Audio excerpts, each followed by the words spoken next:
Hello everyone, कैसे हो आप सभी लोग। आई होप आप सभी बहुत अच्छे होंगे। This is Simran Kumar, I am working in state bank of India. आज इस वीडियो में मैं बताऊंगी कि आपका 10 से या 15 दिन के बाद में जो है आरआरबी और क्लैरिकल का जो है प्रीलिम्स होने वाला है। तो ऐसी बहुत सी चीज़ें होती है जो मतलब अगर लास्ट में देखा जाए ना कि 10 से 15 दिन के जो होते हैं एग्जाम के लिए, वो आपके लिए बहुत इंपॉर्टेंट होते हैं। ये डिसाइड कर देते हैं अगर आपकी स्ट्रैटेजी अच्छी हो, अगर आपका माइंडसेट अच्छा होता है तो आपने चाहे प्रिपरेशन लास्ट कैसी भी की हो, बट आपको जो है ये एग्जाम क्लियर करने में बहुत हेल्प करवाते हैं। ये 10 से 15 दिन जो होते हैं बहुत इंपॉर्टेंट होते हैं। तो बहुत से ऐसे पॉइंट्स हैं जो मैंने जब प्रीलिम्स देती थी, जब मैं जो एग्जाम देने जाती थी, तो बहुत से ऐसे मिस्टेक्स हैं जो मैं खुद किया करती थी। मैंने अपनी मिस्टेक्स को पहचाना, उनको इम्प्रूव किया, उसके बाद में जो है मैंने एग्जाम्स क्वालिफाई किए। तो कुछ पॉइंट्स है जो मैं आपसे शेयर करना चाहूंगी कि आपको वो मिस्टेक्स बिल्कुल भी नहीं करनी है। तो सबसे पहले अगर हम बात करते हैं, वो होता है कि अगर आपका 10 से देखा जाए 10 से 15 दिन है, उसमें आपको क्या करना चाहिए। उसमें आपको जो है आपका जो मॉक टेस्ट लगा रहे हो, मॉक टेस्ट को आप जितने भी मॉक टेस्ट लगा रहे हो, अगर डे के अगर 1 लगा रहे हो, 2 लगा रहे हो, 3 लगा रहे हो, उन मॉक टेस्ट को जो है आपको अच्छे से एनालिसिस करना है। एनालिसिस करने का ये मतलब नहीं है कि आपने किया और आपने देखा कि हाँ इतने अटेम्प्ट किए मैंने, इतने नहीं किए, दैट्स इट। नहीं, आपने जो अटेम्प्ट किए वो अच्छी बात है, और जो आपने नहीं अटेम्प्ट किए आपको सबसे पहले वो क्वेश्चंस देखना है कि वो क्वेश्चंस मैंने क्यों अटेम्प्ट नहीं किए। कई बार होता है कि हम क्वेश्चंस अटेम्प्ट नहीं करते, उसमें ऐसा होता है कि हमने वो टॉपिक पढ़ाया नहीं होता है, या फिर कई बार ऐसा होता है कि हमने टॉपिक पढ़ा होता है फिर भी हम जो है अटेम्प्ट नहीं कर सकते हैं। तो ये हमें पहचानना है कि हमने ये टॉपिक पढ़ा हुआ, उसके बाद में भी हम जो है इसका जो आंसर क्यों नहीं कर पा रहे। समटाइम इट हैपेंस कि काफी सारे एस्पिरेंट होते हैं कि उनकी जो होती है अर्थमेटिक वीक होती है, तो वो चाहते तो है अर्थमेटिक अटेम्प्ट करना, उनमें टॉपिक्स भी पढ़े होते हैं, बट वहाँ पे कॉन्फिडेंस नहीं होने की वजह से वो क्या करते हैं, उसको छोड़ देते हैं। फिर जब वो मॉक पूरा हो जाता है उसके बाद में अटेम्प्ट करते तो वो हो जाता है उनसे क्वेश्चंस। तो आपको ये देखना है कि इस टॉपिक में आप किस लेवल तक के क्वेश्चंस कर सकते हो, और अगर आप अटेम्प्ट कर रहे हो तो इस माइंडसेट के साथ में अटेम्प्ट करना है कि आपको ये क्वेश्चंस अटेम्प्ट ही करना है, ये नहीं आपको स्किप करना है।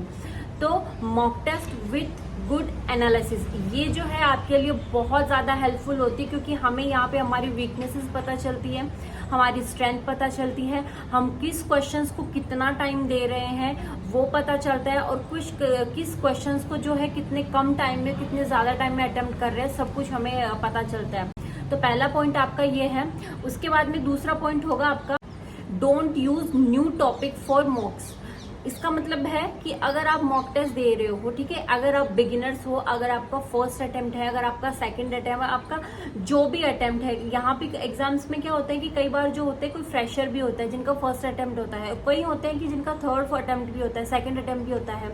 इसमें क्या होता है कि अगर जो फर्स्ट अटेम्प्ट है, अगर उनका कोर्स कंप्लीट हुआ है नहीं हुआ है जो भी है, तो आप ये नहीं करना कि सपोज कीजिए हमारे अर्थमेटिक में जितने भी टॉपिक्स है उसमें से आपने 3 या 4 टॉपिक स्किप कर दिए हैं, और आप एग्जाम में देख रहे हो कि अब जैसे आप मॉक टेस्ट लगाने बैठते हो, आपको पता है फर्स्ट क्वेश्चन वही टॉपिक है जो आपने नहीं पढ़ा है, फिर आप क्या करते हो मॉक टेस्ट में अभी के जो लास्ट डेज होते हैं उनको अटेम्प्ट करने की कोशिश करते हो। आपको ये लगता है कि ये अगर क्वेश्चन एग्जाम में अगर मैं नहीं किया तो, ऐसा आपको बिल्कुल भी नहीं करना है। जो आपने टॉपिक पढ़ा है आपको वो ही टॉपिक हाथ लगाने हैं, भले ही चाहे कितने भी हो, चाहे वहां 10 हो चाहे 15 हो, और जो आपको आते हैं वो आपको ढंग से जो है अच्छे से आपको अटेम्प्ट करने हैं। कई बार होता है कि हम चाहते तो हैं कि हम अटेम्प्ट कर ले, बट वहाँ अटेम्प्ट नहीं होते हैं, क्योंकि हमारे दिमाग में होता है कि हमने ये जो है पढ़ा नहीं है, बट एक तरीके से हमारा माइंड बोलता है कि नहीं, अगर नहीं करेगा तो शायद सिलेक्शन भी नहीं होगा। ऐसा बिल्कुल भी नहीं करना है आपको।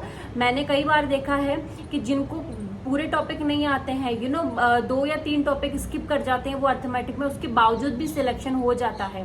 तो ऐसा बिल्कुल भी नहीं करना है। नए टॉपिक पे आपको बिल्कुल भी स्विच नहीं करना है। ये जान लो कि लास्ट आपके पास में 10 दिन है, 10 दिन में आपको ऐसा टॉपिक हाथ नहीं लगाना है जिन्होंने आपको पढ़ाई नहीं है, ये हेल्पफुल होगा आपके लिए। उसके बाद में थर्ड पॉइंट होगा आपका कि don't use other strategy to attempt your mock. Yes, अगर आप जिस भी स्ट्रैटेजी के साथ में अपना मॉक अटेम्प्ट कर रहे हो उसी स्ट्रैटेजी के साथ में अटेम्प्ट करना है। ये नहीं कि आपने अपने फ्रेंड से पूछा कि हाँ आपका अटेम्प्ट करने का क्या तरीका है और उसको फॉलो कर रहे हो, ये नहीं होता है। अगर आपको अटेम्प्ट करना है, अगर आपको अपने फ्रेंड की किसी अदर की स्ट्रैटेजी अगर फॉलो करनी है तो आपको स्टार्टिंग से वही करना पड़ेगा। ये नहीं कि 15 दिन में जो है, ये नहीं कि 15 दिन में जो है आप किसी और की स्ट्रेटेजी यहाँ पे लेकर आ रहे हो, ये आपके लिए जो है रॉन्ग साबित होगी।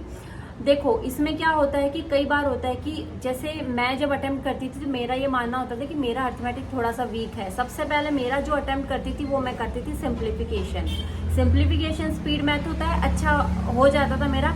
सिंप्लीफिकेशन के बाद में मैं करती थी क्वाड्रेटिक के बाद में जो होता था मेरा होता था डीआई का होता था। डीआई के बाद का जो बचता होता है ना अर्थमेटिक और ये सब बचता, वो मैं लास्ट में किया करती थी, क्योंकि मुझे कॉन्फिडेंस था कि मैं अर्थमेटिक में जो है थोड़ा वीक हूँ और अर्थमेटिक में अगर ज़्यादा टाइम लूँगी तो मेरे लिए जो है टाइम कंज्यूमिंग हो जाएगा, शायद मैं जो है लैग कर जाऊंगी। तो इस वजह से आप जो स्ट्रेटेजी फॉलो करो, ये नहीं आपने अपने फ्रेंड्स को देखा कि वो अर्थमेटिक जो है अटेम्प्ट पहले कर रहा है और ये डीआई और ये सब बाद में कर रहा है और वो ज़्यादा अटेम्प्ट कर रहा है, इस चक्कर में आप भी जो अर्थमेटिक पहले अटेम्प्ट करने बैठ जाओ। ये बहुत ही बेवकूफ़ी होगी कि आपको किसी की स्ट्रैटेजी फॉलो नहीं करनी। एग्जाम आपका है तो स्ट्रैटेजी आप अपनी बनाओ, किसी और की फॉलो नहीं करनी है आपको। उसके बाद हमारा चौथा पॉइंट होगा कि डोंट कंपेयर योरसेल्फ। आपको अपने आप को किसी से भी कंपेयर नहीं करना है, चाहे आपका फर्स्ट अटेम्प्ट हो कि चाहे आपका फोर्थ अटेम्प्ट हो। कई बार हमें ये सोचते हैं कि हमारा जो फ्रेंड होता है उसको सेकंड अटेम्प्ट है, थर्ड अटेम्प्ट है, तो हमारा फर्स्ट अटेम्प्ट में कैसे निकलेगा। जब ये जो है 2 साल से प्रिपेयर कर रहा है, 3 साल से प्रिपेयर कर रहा है, तो हम यहाँ 1 साल से प्रिपेयर करने वाले जो है एग्जाम क्वालिफाई नहीं कर सकते। ऐसा नहीं होता है, लोगों की जो है चौथे अटेम्प्ट में भी नहीं निकलता है, बट कईयों की तो जो है फर्स्ट अटेम्प्ट में भी निकल जाता है। तो अपने आप को किसी से भी कंपेयर नहीं करना है। ये चाहे पढ़ाई से रिलेटेड बातें हो, चाहे वो पर्सनल अपने लाइफ के रिलेटेड हो, कि आपको अपने आप को कभी किसी से कंपेयर नहीं करना है। आप जो कर रहे हो वो बेस्ट कर रहे हो, तो चाहे कुछ भी हो।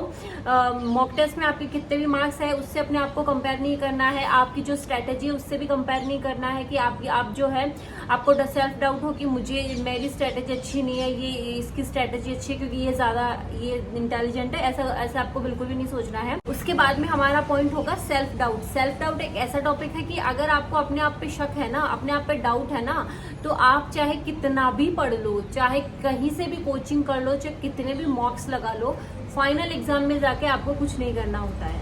ये सेल्फ डाउट होता है कि हम क्या होते हैं, कई बार अपनी स्ट्रैटेजी अच्छी बनाते हैं, बट कभी कभी अपने आप को किसी और से कंपेयर करने के चक्कर में, या फिर कई बार हम ये सोचते कि नहीं मैं तो स्कूल से या कॉलेज में जो था एकदम मिडिल एवरेज स्टूडेंट था, मैं तो शायद मैं गवर्नमेंट एग्जाम क्लियर नहीं कर सकता हूँ, शायद मैं बैंक एग्जाम क्लियर नहीं कर सकता हूँ, शायद मैं एसएससी एग्जाम क्लियर नहीं कर सकता हूँ। ऐसा बिल्कुल भी नहीं सोचना है।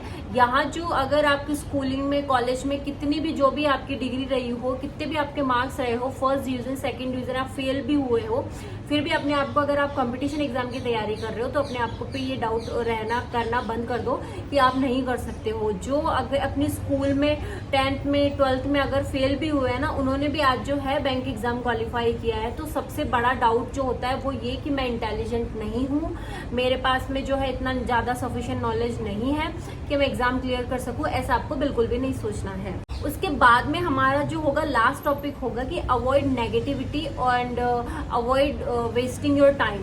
देखो नेगेटिविटी अवॉइड करने का क्या मतलब होता है कि लास्ट के जो डेज होते हैं ना, वो आपके लिए एकदम पॉजिटिव होने चाहिए, इतने कूल होने चाहिए कि आप जो भी कर रहे हो अपने आप पे, कि आपको कॉन्फिडेंस होना चाहिए। बट हम क्या होते हैं कि हमने जो है पिछले 10 दिन से पहले जो होती है तैयारी बहुत अच्छे से की हुई थी, दिन रात हम जो स्टडी करते हैं, बट कई हमारे जो नहीं चाहते हैं कि हम ये जो एग्जाम क्वालिफाई नहीं करें, तो कई बार होता है कि हमें आगे बता दिया जाता है कि नहीं आपका नहीं हो सकता है एग्जाम। यहाँ तो जो है बहुत ही ज्यादा पॉपुलेशन होती है एग्जाम क्वालिफाई करने के लिए, आप इंटेलिजेंट नहीं हो, आपके दिमाग में इतनी नेगेटिविटी हो जाती है कि आप 3 साल से प्रिपेयर कर रहे हो फिर भी आपको कुछ नहीं हुआ है, तो क्या इस बार होगा कि नहीं होगा, ये नहीं होगा, ये सब इतनी ज्यादा नेगेटिविटी होती है कि आपको कई बार ये बोलते हैं कि आपका होगा ही नहीं। एक बार आप एग्जाम देने जा रहे हैं फिर भी आपको बोलते थे कि नहीं आपका एग्जाम क्वालिफाई नहीं होगा। इस चीज से आप दूर रहिए। आपको पता है कि आप वहां जाओगे या ऐसा कुछ बोलोगे या किसी से मिलोगे तो आपके अंदर नेगेटिविटी आएगी, इस चीज को छोड़ दो। वेस्टिंग योर टाइम, अगर आप वेस्ट कर रहे हो टाइम को, कि जैसे सपोज हम क्या होता है कई बार मॉक टेस्ट देते हैं, पढ़ते हैं, जो थोड़ा सा हेक्टिक हो जाता है, हम जो होता है कि हमारा माइंड फ्रेश करने के लिए कहीं चले जाते हैं, किसी से बात करते हैं, या फिर अपना फोन होता है, फोन में जो होती है हम कुछ भी सोशल मीडिया जो होती है ऐप होते हैं उनको जो है ऑपरेट करने लग जाते हैं। तो आपको ये सब चीजें नहीं करनी है। आपको लग रहा है कि हमारे पास हमारा टाइम वेस्ट, अगर हम कहीं जा रहे हैं अपना माइंड फ्रेश करने के लिए, तो वहां ज्यादा टाइम अपन लगा रहे हैं और वहां से कुछ आउटपुट भी नहीं आ रहा है हमारे लिए। इवन हम ज्यादा फ्रस्ट्रेट हो रहे हैं, इवन सोशल मीडिया चला के हम ज्यादा फ्रस्ट्रेट हो रहे हैं। कई बार होता है कि आपका एग्जाम क्लियर नहीं हुआ होता है, आपका जो फ्रेंड होता है, आपके जो जूनियर होते हैं, उनका एग्जाम क्लियर हो चुका था, सोशल मीडिया पे आप देखते हो कि हाँ भाई उनकी लाइफ बहुत अच्छी चल रही है एग्जाम क्वालिफाई होने के बाद में, तो आप थोड़ा सा डिमोटिवेट हो जाते हो कि काश मेरा भी इसके साथ में सिलेक्शन हो चुका होता तो मैं भी जो है अपनी लाइफ इतनी अच्छे से जीता। तो इस चक्कर में क्या होता है कि ये जो डाउट्स होते हैं, ये जो नेगेटिविटी होती है, वो आपको एग्जाम क्वालिफाई करने में जो है बहुत ही ज्यादा आपको जो है डिमोटिवेट कर देती है और आप इस चक्कर में रह भी जाते हो। तो ये सारे पॉइंट्स जो होते हैं ना, आपको अच्छे से वैलिड होके अपने आप पे काम करना है कि जितना भी जो भी हो, जिस चीज से आप डिस्ट्रैक्ट हो रहे हो, चाहे वो किसी के तानों से हो, चाहे वो किसी के बात करने से हो, चाहे किसी की शक्ल देखने से भी अगर आप डिमोटिवेट हो रहे हो, तो आप वो चीज मत करो। लास्ट के 10 to 15 डेज आपके लिए इतने ज्यादा इंपॉर्टेंट है कि ये मान लीजिए कि अगर ये डेज को आपने अच्छे से यूटिलाइज नहीं किया तो शायद आपका एग्जाम क्लियर हो भी नहीं सकता है। जितना हो सके मॉक टेस्ट लगाओ विथ एनालिसिस करो। ये नहीं कि आप मॉक टेस्ट लगा रहे हो, छोड़ रहे हो, बस दबा आप जो है दिन के 4, 5, 10 मॉक टेस्ट लगा रहे हो, ऐसा तो बिल्कुल भी नहीं करना है आपको। ये बहुत ही ज्यादा गलत होगा आपके लिए। और अच्छे से एग्जाम दीजिए। रिजल्ट का पॉजिटिव नेगेटिव जो भी होगा वो बात के अंदर, अगर आपकी पॉजिटिव एनर्जी के साथ में एग्जाम दोगे तो रिजल्ट भी आपका पॉजिटिव होगा। तो तब तक के लिए बाय।